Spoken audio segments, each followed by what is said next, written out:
ہمارے پاس میں جو نیکسٹ نام ہے وہ ہے ڈاکٹر حنا نازلی کا.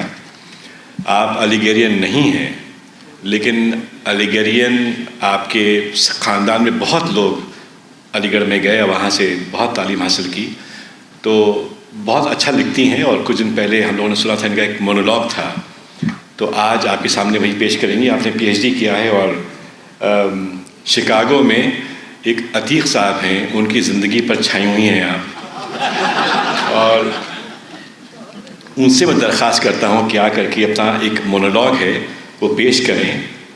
وہ ہے ستارہ زمیں پر.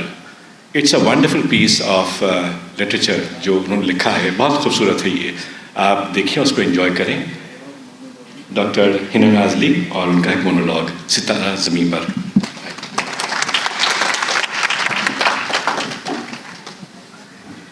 شکریہ. جیسا کہ علی بھائی نے کہا، میں علیگ نہیں ہوں، اور یہ کہ میں انڈیا سے بھی نہیں ہوں، لیکن میں جو بھی ہوں اور جہاں سے بھی ہوں، میرا پیغام ہے محبت جہاں تک پہنچے. ایک چھوٹی سی کاوش کی ہے آپ لوگوں میں مرج ہونے کے لیے، تو وہ پیش خدمت ہے. تھوڑا سا ساتھ میرا عتیق بھی دیں گے.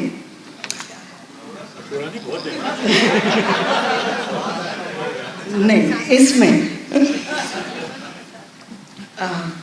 سر سید دنیا سے رخصت تو ہوئے، مگر جنت میں تمام تر آسائشوں کے باوجود ان کا دل مسلمانوں کی حالت زار کے بارے میں فکر مند رہتا تھا. اسی لیے وہ تمام لوگ جو کسی نہ کسی طور پہ علی گڑھ یونیورسٹی سے وابستہ رہے اور دنیا سے رخصت ہو کر جنت پہنچے، سر سید ان سے خصوصی طور پہ ملاقات کیا کرتے تھے. انہی کی زبانی سر سید کو پتہ چلا کہ انگریز ہندوستان سے چلا گیا ہے اور ہندوستان 3 ملکوں میں تقسیم ہو چکا ہے. سر سید کو یہ بھی معلوم ہوا کہ ان کا بنایا ہوا کالج اب یونیورسٹی بن گیا ہے، جس میں بے شمار سائنسی علوم پڑھائے جاتے ہیں، اور یہاں پہ دور دور سے طالب علم حاصل کرنے کے لیے آتے ہیں. طالب علموں میں بڑی تعداد لڑکیوں کی بھی ہے. سر سید یہ ساری باتیں سن کے بہت خوش ہوا کرتے تھے. ان کے دل میں خواہش پیدا ہونے لگی کہ کاش وہ پھر سے دنیا میں جا سکیں اور اپنی آنکھوں سے یہ سب کچھ دیکھ سکیں. انہوں نے اللہ تعالیٰ سے درخواست کی کہ کچھ دنوں کے لیے اگر ان کو دنیا میں بھیج دیا جائے. ان کی یہ درخواست قبول ہوئی، اور اس طرح ایک روشن ستارہ زمین پر اترا. زمین پر اتر کر سر سید سب سے پہلے علی گڑھ یونیورسٹی پہنچے اور یہاں پہ VC سے ملنے کا ارادہ کیا. VC آفس پہنچے، باہر باوردی گارڈ بیٹھا ہوا تھا. کہنے لگا، بڑے میاں کہاں جا رہے ہیں؟ سر سید نے کہا کہ VC سے ملنا ہے. کہنے لگا، اچھا آپ اندر چلے جائیں، سیکرٹری صاحب سے بات کر لیجئے. سر سید اندر پہنچے. سیکرٹری صاحب کمپیوٹر پہ ٹائپنگ میں مصروف تھے. سر سید نے سلام کیا اور کہا کہ مجھے VC صاحب سے ملنا ہے. سیکرٹری بدستور ٹائپنگ میں مصروف رہے اور نظریں اٹھائے بغیر انہوں نے پوچھا، کیا آپ کی میٹنگ ہے؟ سر سید نے کہا، جی نہیں. اچھا، کس سلسلے میں ملنا چاہتے ہیں؟ انہوں نے کہا، یونیورسٹی کے سلسلے میں. آپ کا نام کیا ہے؟ سر سید بولے، سید احمد خان. کہاں سے تشریف لائے ہیں؟ سر سید نے کہا، ارے میاں 1875 میں ہم ہی نے تو اس یونیورسٹی کی بنیاد رکھی تھی.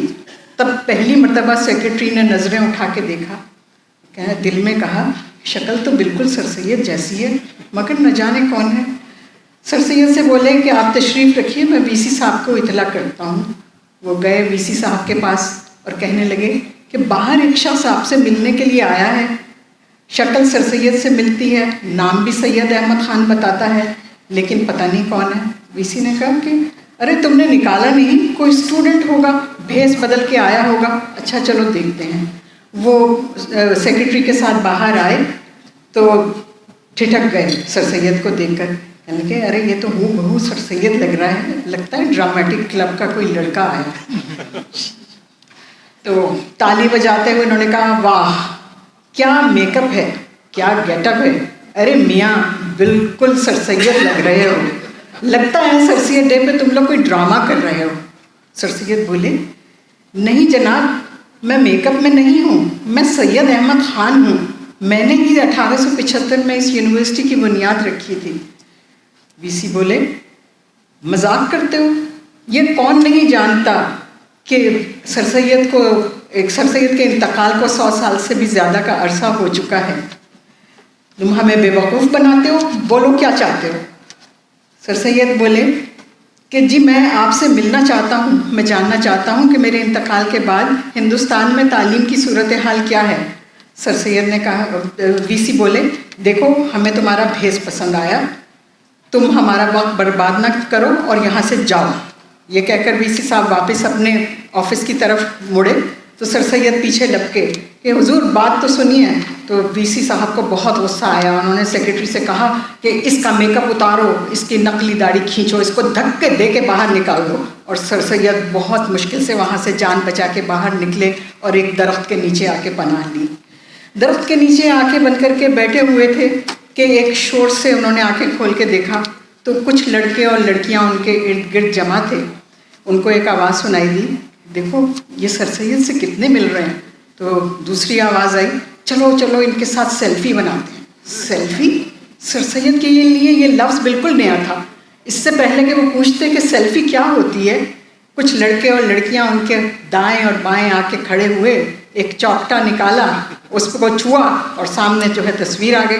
سر سید بہت حیران ہوئے کہ یہ کیا ہے، کہنے لگے کہ یہ کیا ہے؟ تو وہ ایک لڑکی بولی کہ انکل آپ کس دنیا میں رہتے ہیں؟ بچہ جانتا ہے کہ یہ اسمارٹ فون ہے اور آپ کو یہ بھی نہیں پتہ، یہ جدید سائنس کی ایجاد ہے۔ سر سید خوش ہو کے بولے اچھا یہ جدید سائنس کی ایجاد ہے، کیا تم لوگوں نے اسے بنایا ہے؟ تو سب ہنس پڑے۔ ایک لڑکا بولا کہ ہم اس قابل کہاں کہ ہم کچھ ایجاد کریں، یہ ایجادات تو ساری مغرب میں ہی ہوتی ہیں۔ پھر لڑکوں نے پوچھا کہ وہ کون ہیں اور کہاں سے آئے ہیں؟ سر سید نے اپنا فرضی نام بتایا اور کہا کہ وہ ایک کتاب لکھ رہے ہیں، اسی سلسلے میں وہ آئے ہیں۔ انہوں نے لڑکوں سے رہائش اور کھانے کے بارے میں پوچھا۔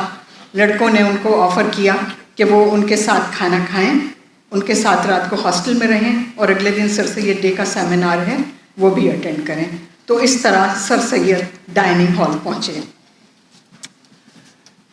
سر سید ڈائننگ ہال پہنچے، ویٹر ان کے لیے کھانا لے کر آیا۔ سر سید نے بڑے غور سے اس کھانے کو دیکھا اور ویٹر سے کہا کہ تم ڈلپ نہیں لائے؟ ویٹر جو تھا بہت باتونی تھا، وہ کہنے لگا کہ ڈلپ کیا ہوتا ہے؟ کیا ڈلپ ٹائر کی بات کر رہے ہیں آپ؟ یہ ٹائر کی دکان نہیں ہے، یہ علی گڑھ یونیورسٹی ہے۔ اور وہ کہتا چلا گیا کہ صاحب آپ اس کھانے کو دیکھ رہے ہیں، اس کھانے کو کھا کر کے تو نہ جانے کتنے کلکٹر بن گئے، ڈپٹی کلکٹر بن گئے، اور پریسیڈنٹ ذاکر حسین نے بھی یہی کھانا کھایا کرتے تھے، اور اس کے علاوہ لیاقت علی خان اور ایوب خان اور شیخ عبداللہ نے بھی یہی کھانا کھایا، اور تو اور سر سید احمد خان بھی یہی کھانا کھایا کرتے تھے۔ اور وہ اپنی باتیں کہتا رہا، اور سر سید جو ہے یہ بات سن ہی رہے تھے۔ اسی دوران یکایک بجلی چلی گئی، شور ہونے لگا اور ہاسٹلوں سے ایک مقابلہ گالیوں کا شروع ہو گیا۔ اس کا تبادلہ ہو رہا تھا اور یہ مقابلہ ہو رہا تھا۔ سر سید نے کہا کہ یہ کیا ہے؟ ایک لڑکے سے پوچھا تو اس نے بتایا کہ یہ ایک روایت ہے کہ جب بجلی چلی جاتی ہے تو گالیوں کا مقابلہ ہوتا ہے۔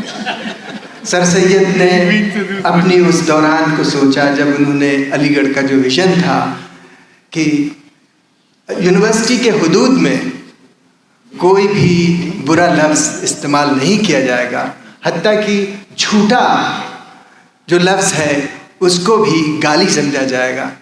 اور سر سید نے یہ سوچا کہ آج تہذیب میں کیا گالی اور تہذیب کا فرق مٹ گیا ہے؟ بہرکیف وہ رات بیتی اور سر سید نے وہاں پر لڑکوں کو پڑھتے ہوئے دیکھا، محنت کرتے ہوئے دیکھا تو بڑے خوش ہوئے۔ اور دوسرے دن سر سید ڈے کا فنکشن تھا، سر سید کینیڈی ہال گئے اور وہاں پر دیکھا کہ ایک مقرر تقریر کر رہا تھا اور بتا رہا تھا کہ تعلیم کی حالت کیا ہے اور مسلمانوں کی تعلیم کے بھی بارے میں ذکر ہو رہا تھا، تو سر سید کو یہ احساس ہوا کہ تھوڑی بہت تو ضرور ترقی ہوئی ہے تعلیم میں، لیکن آج بھی یہ قوم بہت پیچھے ہے تعلیم کی طرح سے، اور لڑکے جو ہیں اعلیٰ تعلیم حاصل کرنے کے لیے راغب نہیں ہوتے ہیں، اور لڑکیوں کو تو بہت سی جگہوں پہ پڑھنے کے لیے بھی منع کیا جاتا ہے۔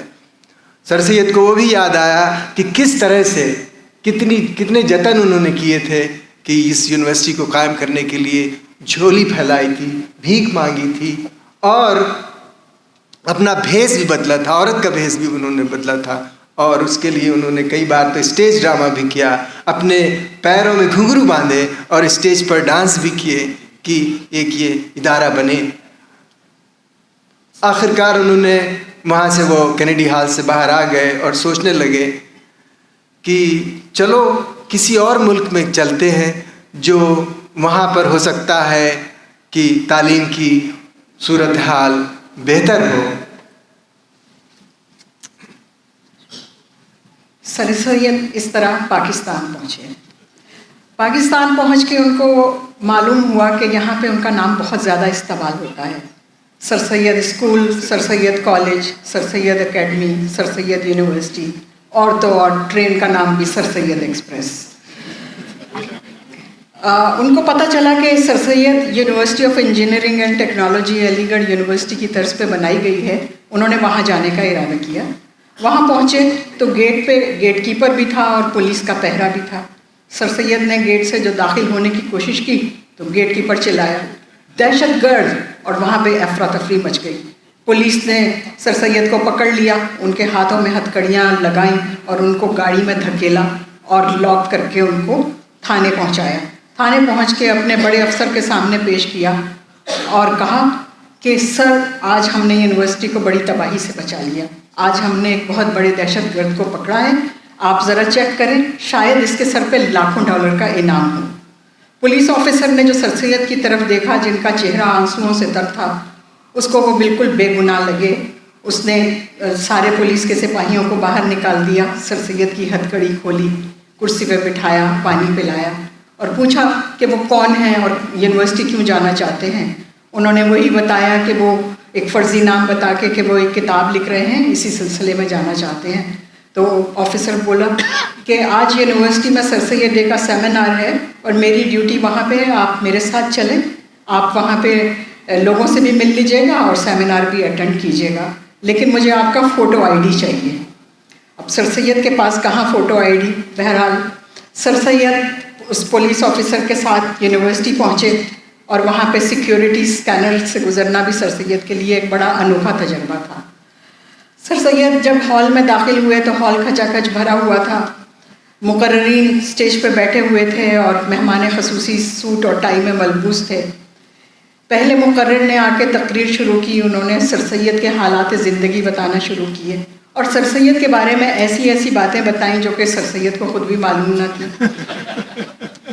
پھر دوسرے مقرر آئے، انہوں نے پاکستان میں تعلیم کی صورتحال پہ روشنی ڈالی اور سر سید کو یہ جان کر شدید صدمہ پہنچا کہ پاکستان میں تعلیم کی صورتحال ہندوستان سے بھی خراب ہے۔ غربت کی وجہ سے بے شمار بچے اسکول جانے سے قاصر ہیں، جس میں بڑی تعداد بچیوں کی ہے۔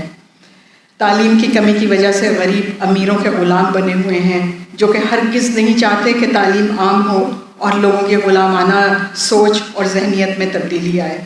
سر سید سوچنے لگے کہ 200 سال گزر گئے لیکن مسلمانوں کی غلامانہ ذہنیت نہ بدلی۔ کل وہ انگریزوں کے غلام تھے، آج وہ اپنوں کے غلام بنے ہوئے ہیں۔ علم و سائنس کی ترقی کا جو سورج مغرب میں چمک رہا ہے، کیا اس کی روشنی کبھی مسلمانوں کے ذہنوں تک بھی پہنچ پائے گی؟ پھر سر سید نے خود ہی اس کا جواب دیا کہ مسلمانوں کے ذہن اگر علم کی روشنی سے منور ہونا ہوتے تو ان کو آج خدا کا وہ پیغام جو 1400 سال پہلے لفظ اقرا کی صورت میں اترا تھا یاد ہوتا، لیکن مسلمان تو شاید اس لفظ کے معنی اور مفہوم ہی بھول چکے ہیں۔ پھر سر سید نے سوچا گو کہ مایوسی کا اندھیرا بہت گہرا ہے، مگر مجھے تعلیم یافتہ مسلمانوں سے امید ہے کہ وہ صرف میرے نام کو ہی استعمال نہیں کریں گے بلکہ میرے مشن کو بھی آگے بڑھائیں گے۔ وہ میرے نام پہ صرف سیمینار اور تقاریر ہی نہیں کریں گے بلکہ علم کی ترقی اور ترویج کے لیے آگے بڑھ کر کام کریں گے، کیونکہ یہ ان کا فرض بھی ہے اور ان پہ قرض بھی ہے۔ مجھے امید ہے کہ جو ابر یہاں سے اٹھے گا وہ سارے جہاں پہ برسے گا۔